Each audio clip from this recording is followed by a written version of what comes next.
Fakta terbaru pembunuhan Wandra Hafiz, warga perumahan PU Kelurahan Talang Rimbo Lama, Kecamatan Curug Tengah, Kabupaten Rejang Lebong, Provinsi Bengkulu, yang tewas di tangan istri pada Kamis, 20 Juni 2024, pagi kini mulai terungkap. Pelaku yang merupakan istrinya sendiri yakni bernama Asmaul Husna, nekat membacok suaminya sendiri hingga korban tewas di tempat. Ternyata korban dikenal baik oleh tetangga sekitar. Hanya saja korban sering dipukul oleh pelaku sehingga sang suami takut dengan istrinya sendiri. Semasa hidup, korban yang merupakan marbot atau pengurus masjid setempat kerap bercerita akan ketakutannya dibunuh sang istri. Bahkan korban seringkali mengalami kekerasan fisik dari wanita yang dinikahinya itu. Berdasarkan informasi yang didapat tribunbengkulu.com, perilaku pelaku menjadi semakin berubah setelah ditalak cerai oleh korban. Korban menalak istrinya itu pada bulan April 2024 karena tak tahan akan sifat sang istri yang ringan tangan dan emosian. Usai menjatuhkan talak cerai terhadap pelaku, korban sempat khawatir dan ketakutan.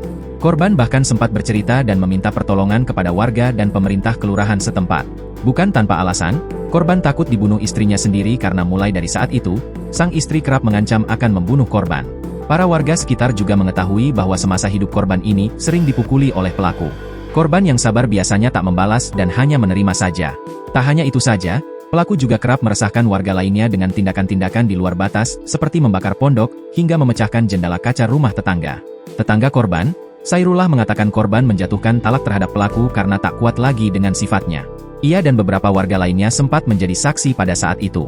Bahkan mereka juga merasa keputusan korban menalak pelaku sudah benar.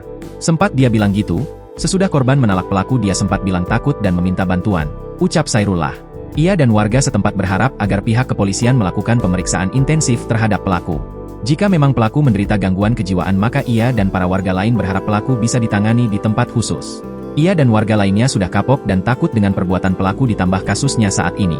Download Tribun X sekarang, menghadirkan lokal menjadi Indonesia.